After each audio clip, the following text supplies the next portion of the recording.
लोग ये समझते हैं कि खुदा ना खासा जिस दिन पाकिस्तान पे हमला हुआ तो उनके F-15 हवा में होंगे, आ रहे होंगे, 35 F-35 जब आ गया जब आ गया, तो अगर उन पर हमला हुआ तो J-17 थंडर, J-10 रस्ते में होंगे, ऐसा नहीं होता। सिर्फ इतना ही नहीं, एटम बॉम्ब की भी बात है। एटम अपनी जगह, अच्छा, उसकी तो बात की तो फिर वो आपका अपनी चैनल, अपनी फिर जगह आपका चैनल नहीं चलेगा, अपनी जगह, आपका इंटरव्यू नहीं चलेगा इतना। ठीक है। आपने पीस टाइम में बिल्ड करनी होती है कैपेसिटी, अमन के ज़माने में करनी होती है। ये नहीं होता कि जिस जंग विसल बजेगी जंग की तो आप कहेंगे ले आओ जी J-10 ले आओ। सऊदी अरब के पास क्या है? Unlimited resources. पाकिस्तान के पास क्या है? अनलिमिटेड रिजॉल्व, हौसला, training, passion, marry the to, get the result.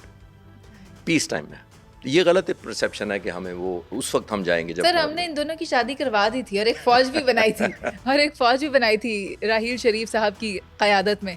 मैं तो चाहती हूँ कि मौका आए कि उसको इस्तेमाल किया जाए और उसकी क़यादत फील्ड मार्शल आसिम मुनीर साहब के पास हो, तो फिर हम देखें कि हम क्या वंडर्स कर सकते हैं। नहीं, अभी तक तो देखिए यही मुआहदा अगर काम कर जाए तो शायद और किसी फोर्स की ज़रूरत ना पड़े। और आपने जैसे मैंने कहा कि आपने एक बॉन्डेज दिखानी है, रिजल्ट दिखाना है, पीस टाइम में दिखाना है। मेरा जोर इस पे है। जंग के दिनों में आपको दुश्मन आपको टाइम नहीं देता।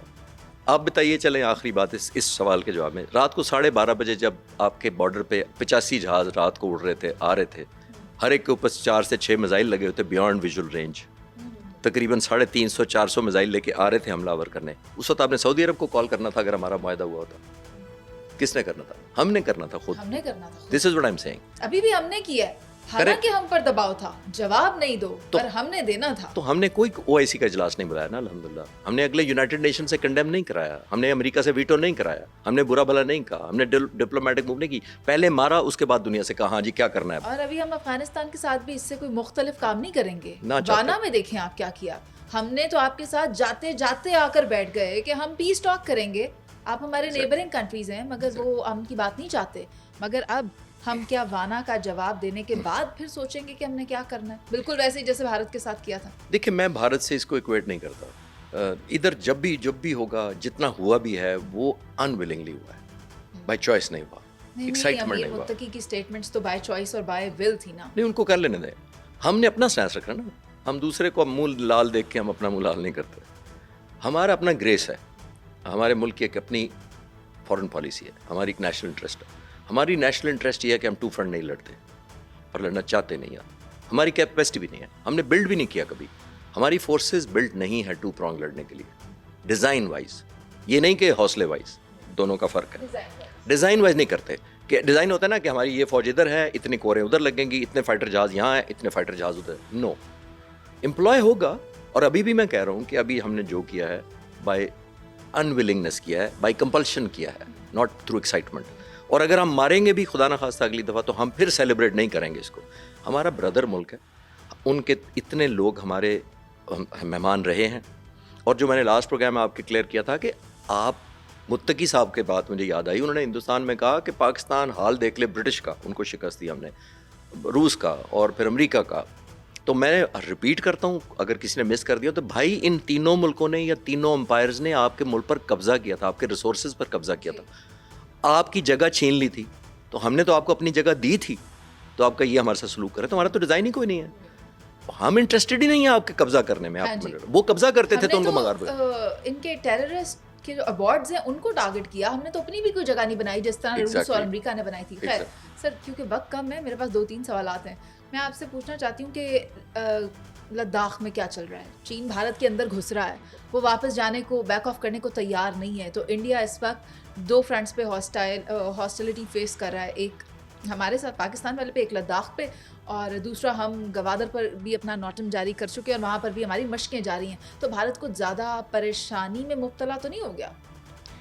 लद्दाख का सवाल आते ही आपको एक, फिर मैं बड़ा हिस्ट्री का शौकीन हूँ तो मैं हिस्ट्री से जल्दी हम समझ भी लेते हैं, रिलेट कर पाते हैं। 1962 इन्होंने चाइना के ख़िलाफ़ कन्फ्रंटेशन की थी और 1962 में जवाहरलाल नेहरू प्राइम मिनिस्टर थे उनके, जो फाउंडिंग मेंबर थे इंडिया के। He was the prime minister. अब आप सोचिए उनका ऑर्डर क्या था। इसी लद्दाख, यही बेस था जिस पर जब चाइना से जंग हुई तो उन्होंने फॉर्मल ऑर्डर्स जारी किए थे टू इंडियन एयरफोर्स कि इंडियन एयरफोर्स ऑफेंस लॉन्च नहीं करेगी चाइना का वहाँ से, लद्दाख से, नॉर्थ में जहाज़ नहीं डिप्लॉय करेगी। हालांकि उस वक्त ब्रिटिश जहाज़ थे, इनके पास बड़े अच्छे जहाज़ थे, स्टेट ऑफ द आर्ट जहाज़ थे, वो लंबी स्टोरेज। 2 चीज़ें करेगी सिर्फ इंडियन एयरफोर्स, एक मेडिकल इवैक्यूएशन और एक ट्रांसपोर्टेशन लॉजिस्टिक का काम करेगी। लद्दाख बेस यूज़ होगा, कोई ऑफेंस नहीं लॉन्च होगा। अगर वो हाल उस वक्त था इनका, तो माइंडसेट आज भी वही है। तो ये ऑफेंस कोई चाइना के साथ बिल्कुल मेरा नहीं ख्याल कि किसी स्टेज पर करेंगे, वरना तो मोदी साहब कुछ भी कर सकते हैं, लेकिन एज ए एनालिस्ट मैं अर्ज कर सकता हूँ कि मेरा नहीं ख्याल कि उधर कुछ ऑफेंस लॉन्च करने की पोजीशन में है, क्योंकि चाइना कहीं ज़्यादा स्ट्रांग है मिलिटरीली, और खासतौर पर एयरफोर्स, कोई कंपेरिजन कोई नहीं। इस बारे में क्या ख्याल है कि इंडिया ने INS विक्रांत को अरेबियन सी में रवां कर दिया और उसके ऊपर तैयारी मौजूद हैं, पाकिस्तान की PAF की क्या तैयारी है INS विक्रांत को काउंटर करने के लिए? अब मैं लाइटर जवाब ही देना शुरू कर दूं, क्योंकि इतने दफ़ा मैंने सीरियस दिया कि वो लोग समझेंगे कि ये ऐसे ही करता रहता है। विद ड्यू अपॉलॉजी, मेरा ख्याल है कि वीडियो गेम बना लें विक्रांत की वो, और वीडियो गेम में ले आया करें, क्योंकि रियल लाइफ में तो मैंने 30-40 साल से नहीं देखा विक्रांत को निकलते हुए, नेवर। हम पीस टाइम जब प्रैक्टिस करते हैं, हम जब वॉर गेमिंग अपनी करते हैं, हम उसमें विक्रांत लाने की कोशिश करते हैं, लेकिन हमें ये रिजॉल्व, और रियल टाइम भी यही था बाय द वे। ये जो विक्रांत इस दफ़ा इन्होंने लाने की कोशिश की, क्यों नहीं लाए? ये चंद किलोमीटर लाए और फिर वापस लेके चले गए। पाकिस्तान की बहरिया ने रिजॉल्व था उनका कि हम टारगेट करेंगे, उसके पास उनकी सलाहियत है। पाक फ़िज़ाइया का एक डेडिकेटेड फ्लीट था जिसने टारगेट करना था। ये मैं आपको बता सकता हूँ कि एंटी विक्रांत हमारा मिशन तैयार थे, और वो अपना INS विक्रांत लाकर यू टर्न लेकर वापस चले गए। वो यू टर्न इसीलिए ले लिया था कि सर्वाइवल इसमें था, और अगर विक्रांत डूब जाता तो उनका बहुत बड़ा माइट और गरूर डूब जाता, समंदर की तह में चला जाता, कि उन्होंने सोचा कि ये प्राइस कहीं ज़्यादा है। तो इस विक्रांत का मुझे आज तक ना वो समझा पाए कि क्यों लिया था ये। विक्रांत लेना इनको चाहिए था अगर इन्होंने अफ्रीका में जाके जंग लड़नी थी, या कहीं जाके ताइवान के साथ लड़नी थी। हमारे बॉर्डर मिलते हैं, हमारे जहाज एक दूसरे तक पहुंच जाते हैं, हमारे सरफेस मिसाइल पहुंच जाते हैं। क्या पता उनके बहरी जहाज इस काबिल ना हो तो उन्होंने सोचा हो कि हम अपने फाइटर जेट्स भी समंदर के रास्ते पाकिस्तान में 12 MiG-29 है मरीज़े वहाँ पे, और फोटो खिंचा लेते हैं अभी। तो फिर लाइटर नोट में हमेशा कहता हूँ यार ये जहाज फोटो शूट के लिए रखा है। आखिरी बार फोटो शूट जैसे S-400 वाले सीन में बैकग्राउंड में दिखाया गया जी था, जी वही उसी तरह वहीं से तस्दीक हुई कि भाई हमने टारगेट किया। अभी जो त्रिशूल एक्सरसाइज की है हिंदुस्तान ने, हाँ जी, नोटम जारी किया, ये नोटम जारी 10 नवंबर तक किया। जी जी वो खत्म हुई है अभी भी खत्म हुई है। त्रिशूल का मतलब क्या है आपको? 3 फोर्सेस का इकट्ठे। नहीं, त्रिशूल का लफ्जी मतलब क्या है? क्या है? त्रिशूल इनका एक वो है हिंदू लॉर्ड शिवा, ये उसका नेजा होता था, उसके 3 मुंह होते थे नेजे के, तो ये वो नेजा वाला अच्छा था। अच्छा जी वो जी जो उनके भगवान के हाथ में होता है वो होता है। और उसका नहीं, और इसका मतलब क्या है शिवा का? लिटिल सेंस में मतलब है, शिवा उसको कहते थे नेजे को, और उसका लिटिल सेंस है to eliminate evil and restore balance of power. अब ये इस शिवा के थ्रू एलिमिनेट इविल अच्छा एंड रिस्टोर बैलेंस करना चाहते हैं। लेकिन ये इक्वेशन बैलेंस नहीं कर सकेंगे। अल्लाह के शुक्र है। अच्छा, मैं आज पहली बार ये आप ही से सुनूंगी जो मैं आपसे सवाल करने लगी, क्योंकि मैं सुनना चाहती हूँ कि पाकिस्तानी फाइटर जेट्स ने किस तरह इंडिया के कटिंग एज फाइटर को चाइनीज़ गियर के ज़रिए हलाल किया। How did that happen? ये तो एक अलग प्रोग्राम हो सकता है। ये आखिरी सवाल है मेरा। नहीं, बहुत अच्छा सवाल है, बट इसको ये किया था मनीज़े कि अल्हम्दुलिल्लाह, मैंने जैसे पहले भी शायद इनफॉर्मली आपके प्रोग्राम में भी कहा हो, ये वन डायमेंशनल नहीं था।